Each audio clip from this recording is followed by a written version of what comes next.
Welcome back to Inside Games, the only gaming news show brave enough to still enjoy a game even when the numbers get smaller. Oh, speak for yourself, Bruce. Smaller? I thought we were gamers here. The numbers go up only. We want green arrows pointing up, and that makes us feel good. Okay, all right. Well, I mean, one number got bigger at least here for Diablo 4. Diablo 4's 1.1 patch is bigger than the last one. It went up a few point decimals here, but that's just about the only way that patch is actually better. Yeah, oh boy, people are mad. There's nerfs across the board, and folks are more pissed off than usual. We're talking boycotts and review bombs over a patch. That's true. Must be one hell of a patch, no pun intended, to reverse Diablo's momentum, which launched to a record-breaking start. The game launched last month, and lots of people checked it out. According to Blizz, more than 10 million people played the game in June. Activision Blizzard hasn't released exact sales figures yet, but they said that as of the end of June, Diablo IV has sold more units than any other Blizzard title at that equivalent stage of release. Yeah, I mean, it's a huge popular game. And in a recent earnings report, Blizzard said its revenue grew 160% year over year, and its operating income more than tripled year over year. Those were both quarterly records and obviously attributable to the release of Diablo 4. It's a hell of a thing actually launching products, isn't it? Does amazing things for your revenue. I don't know, Blizzard doesn't launch games anymore. Anyway, that was all really great news for Blizzard. They'd had a couple of bad years, they needed a win badly. After, tripping afoul of international politics with the Blitzchung incident, getting just whole ass sued by the state of California for gender discrimination, and just in general, kind of pivoting to more free-to-play stuff with Diablo Immortal and Overwatch 2. They actually managed to launch a good game. Diablo 4 is really good. Everyone kind of agreed. This is odd, but awesome. Yeah, that's right. Fans and critics alike enjoyed the latest installment of the venerable action RPG. I mean, there were a little early hiccups, but most people agreed the game was fun to play and that there was just a really solid foundation to build on. I agree. And they were building on it well. The game's first patch was super well received. It adjusted rewards for late game activities like Nightmare Dungeons, buffed a lot of classes. Necro got a huge lift from that. Everything seemed fine. Yeah, so it seemed like Diablo 4 was on a great course for continued success. Only up and up and up, Lawrence. Here we go. Yeah, right? And then, well, Blizzard, they pulled a blizzard. The old SS Blizzard pulling into port.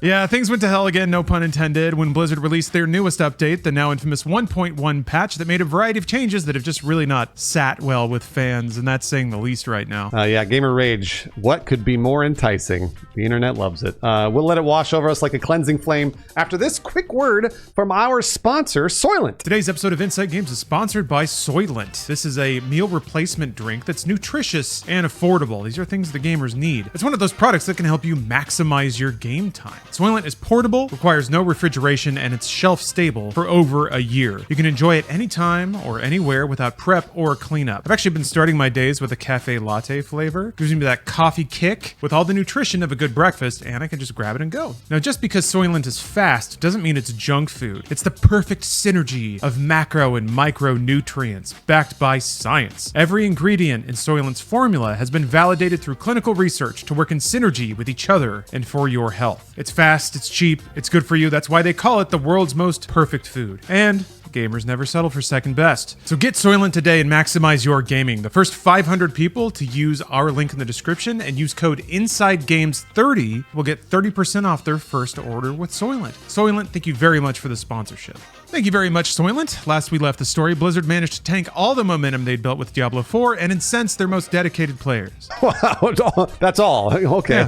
Yeah. The changes are a lot to go over from the patch. But to summarize, virtually all classes had their damage reduced thanks to reductions in critical strike damage, vulnerability damage, cooldown reduction bonuses, and experience bonuses for killing high-level enemies. Some of the most popular builds were directly nerfed as well, including barbarians using Hammer of the Ancients, necromancers using Bone Spear, druids using Werewolf Shred, and sorcerers using ice shards. General survivability is also down as well, so you do less damage, it's easier to die, and popular builds have been nerfed.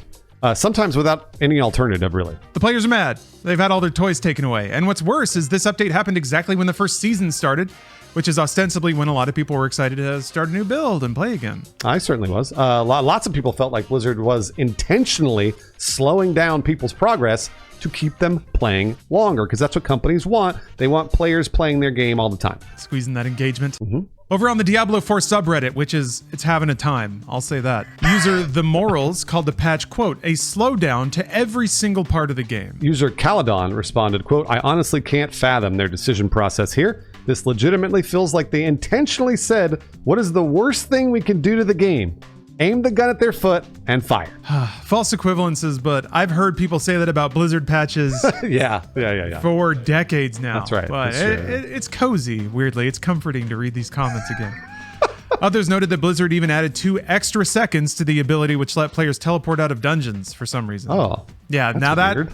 it's hard to argue against that one. They're just artificially making it longer. Players started review bombing it. Last time we checked, it was down to a paltry 2.6 user score on Metacritic, compared to a very positive 86 from critics, the reviews, which is, it's a well-reviewed game because it's a good game, but 2.6! Even after the patch, is it really a 3 out of 10 game? Really? No. That's not what it's about, but still, yeah. User Nathus wrote, it has a very solid foundation to be an amazing ARPG. But after the Season 1 patch, it has become evidently clear that they're more concerned about player time retention than how fun the game is. Some have already vowed to either quit or boycott the game until things change, and you should. That's what you should do. You should stop playing. Reddit user Marzambra started a thread titled, quote, maybe we should all skip Season 1 and see if that wakes them up? So do you think, are they doing it, Lawrence? Yeah, collective action. Lord knows enthusiasts on the internet and gamers, collective action works every time. Everyone agrees, they all do it, they all follow through with it, and the corporations are like, oh no, they've demonstrated willpower, what will we do? It's the same story every time, Bruce. All in all, it was just a really bad update, especially so early in a game's life space. The game's only been out a month and a half. And for a game like Diablo IV, which is supposed to be a live service, you play for 1 million hours, this update was especially terrible. The blowback got so bad that Blizzard's already acknowledged it, basically. They scheduled a dev chat for this Friday, which might be exactly when you're watching this video, and they intend to go over all player issues there. Oh, okay. Well, at least they did that. It'll be interesting to see if they detail the philosophy behind all of these changes in a way that's more substantial than just player retention. Because I promise you, they do want player retention. So they're trying to keep players around, but hopefully they can kind of tell us what else they're trying to do too. In the past, Diablo IV Associate Game Director Joe Pipiora commented that new seasons are the perfect time to check out Diablo IV fresh, after suggesting that players maybe take a break after accomplishing all their in-game goals in a given season. Which is good advice. So Blizzard is tightening all the screws at the moment that a bunch of players will return to this game. It's a weird strategy. It's a really strange strategy. Yeah, usually when you want players to stick around, you just feed them as much sugar as possible. Or at least that's been the case before, so... Right. Yeah, you would think common gamer logic would say, if you want players to stick around, just give them everything, shove it all in their face. So to slow things down and drag it out, that's an interesting twist. I have to assume that they have a strategy behind it, or that they have some data that they're seeing that shows this actually encourages long-term behavior or long-term engagement more than just making every boss fall over and making you level 1 million times a minute. I don't know. Bruce, we both played it for a couple of hours just now, but that was with low-level characters, new characters. What did you think about it? How'd you feel about it? I still enjoyed it. Diablo's a great video game. I really enjoyed clicking around and playing with my friends, playing with Lawrence, and killing stuff. But it did feel a little slower. Maybe it's because I went from Necromancer to Druid. Maybe I went from a really high-level Necromancer to a really low-level Druid, and that's what made me feel slower. Maybe it was because I read a bunch of the articles that were saying it was slower. Or maybe the game is just slower. I mean, they did add things of substance, like making you easier to kill and giving you less experience and stuff like that. Now, I know a lot of that's in-game stuff, but maybe it felt a little slower. And to be honest with you, reading these articles now and seeing, oh, the end game is harder, it's going to take longer, etc., doesn't make me want to level to the end game. That's kind of like, oh, do I want to get to the end of this? Because then maybe it's going to be worse. So currently I stand on the side of I'm worried about what they're doing, and I hope it's not only to keep you playing longer. I really hope that's not the case. Yeah, that makes sense. I don't know. I read about a lot of those tactics happening in World of Warcraft, where they would throttle a lot of progression over a series of weeks to make you have to log in or to log in to do dailies or whatever, because they needed that monthly active user metric up, and that's what they were presumably getting judged by at the time. If the same thing's happening in Diablo, it's unfortunate, but this is kind of what I expect out of every game that's intended to run forever, is that it's just going to manipulate its players into time and money at some point. I don't know, it's cynical, but to some degree, that's every video game, right? They're manipulating your emotions for money, and you're participating in this willingly. So I think it's possible to go into this game knowing that it's Blizzard's job to keep people playing and earning money through the game. And if you're investing in this game as a pastime or a hobby, you kind of have to accept that you're at the whim of what they do. Which is not to say you're not allowed to say that you don't like it. You can definitely do that. But forcing their hand with a bunch of angry posts, and I don't know, we've been over this a million times. Players are just choosing the avenues they have to express themselves, and God bless them. For me, though, for playing the game, it felt pretty much the same from levels 1 to 20. It actually felt faster for me because the new Corrupted Heart things that they give you, the new gems, those have some pretty powerful skill effects associated with them. So at level 15, I was already throwing off stun grenades and dropping shadow clones and doing bonus damage. So it felt like I was accelerating. It felt like I accelerated towards a complicated build faster. Whereas before level 20 in Sorcerer, I was just like throwing a fireball every 5 seconds and waiting for everything else. So it felt faster to me, but that may just be going from Sorcerer to Rogue. And it could be that simple. So if you hadn't told me there was a patch, I wouldn't have known. And I wonder how many players might actually be like that. Lawrence, I think you're probably right. Kind of sounds like you're right. Before we go, here's the Inside Games exclusive best meme ever, crafted just for you by meme lord Kino Fabino, and it's very appropriate to today's show.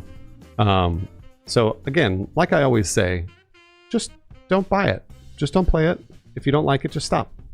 And then if you see this meme and you're like, I gotta give my credit card to Blizzard, well, you can do that too. I already bought the premium battle pass. I'm the bad one. It's Lawrence, me. Come on. I'm the one ruining it all. Hey, speaking of, we got some patrons here, and they all main Barbarian. Oh, wow. Yeah, every last one. Nightboard, Talia Monochrome, Aiden Foley, Pitstrip, Xander, Loveless, Nick Calderon, and Scotty Ryan. Just twirling. Always twirling. Always spin to win. These patrons actually refuse to party with Barbarians. They don't want to see that spin to win garbage. Ray Pichardo, Dan Halloran, Mark Fletcher, Keto White, Dougal Tootbo, Lenny Neves, Brown Sugar, and Jonathan Lanowski. Can't stand it. Get it out of here. I hate it. Too big.